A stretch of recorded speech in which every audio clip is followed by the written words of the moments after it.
I put off reading this book in all of 2022 because I heard it could be a little bit emotional.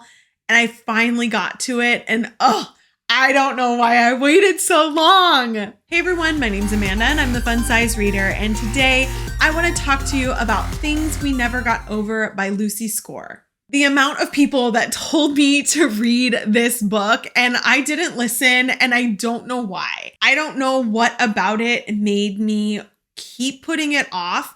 I think there was something about the cover that made me feel like it was going to be more of like an emotional read, a tearjerker, kind of more of a contemporary romance in the deeper sense than in the lighter romances that I like to read. But I was wrong.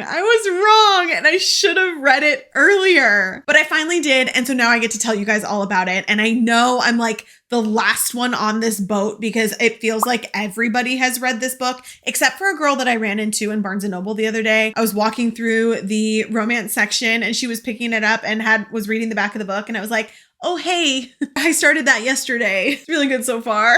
So hopefully she liked it. I don't know. I probably will never see her again. Synopsis. This book is about a girl named Naomi, and she is a twin. Her twin sister, Tina, is kind of a little rough around the edges. And by kind of, I mean a lot of rough around the edges. Tina's kind of a criminal, and they just do not have a good relationship. But one day, Tina calls Naomi and says, I need your help. And so Naomi drops everything that she is doing, literally everything that she is doing, and rushes to Tina's side to help her. But instead of finding Tina, she gets all of her things stolen, her car stolen, her money, her identity, and is saddled with Tina's daughter that Naomi knew nothing about. So now she is stuck in this small town where everybody who hated Tina now hates who they think Naomi is, including the really, really grumpy asshole Knox, who is deep down a good guy and wants to make sure that Naomi is okay. I gave this book, I was so torn between a 4 and a 5, and I stuck with a 4. I stuck with 4 stars on this one. It really could have almost been 5, but the reason why I gave it 4 stars was because I think the ending was just a little too over the top for me. Not like the epilogue ending, but the actual ending of the whole book. It was really, really good, and I really, really liked the book, but just the ending,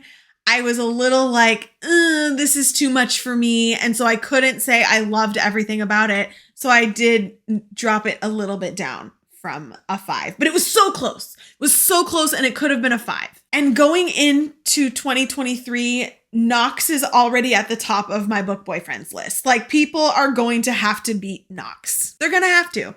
And this is different Knox than The Bonds That Tie Knox, which I've talked about in other videos. That is N-O-X. This is K-N-O-X, like Knox. Okay. Spice rating. This book does have some spice in it. I would give it a 3 chili peppers on my scale. It is a longer book, so it doesn't feel too much. It's spread out pretty well. And it also is not too descriptive. So it's kind of on the lower end of a 3 as compared to some other things that I've given a 3, but it is still spicy.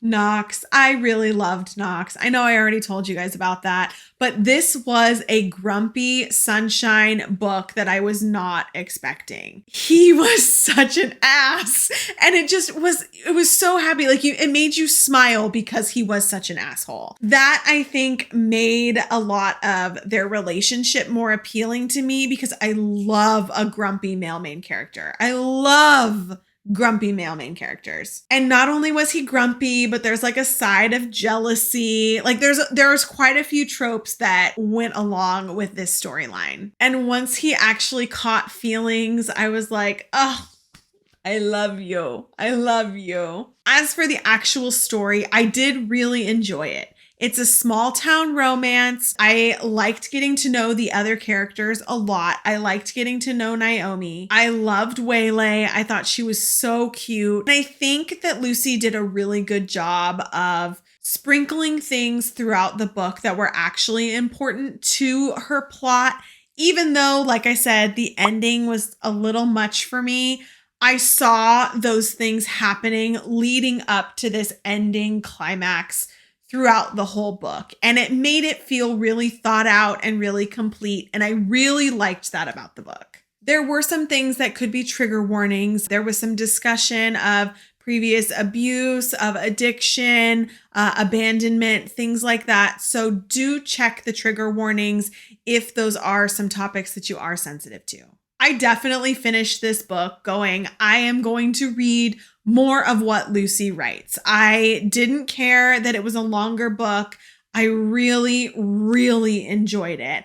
And that is why I immediately turned around and put book 2 on my anticipated books of 2023, which is coming in February. But my issue is I do not know how I'm going to like Nash more than Knox. I don't know how.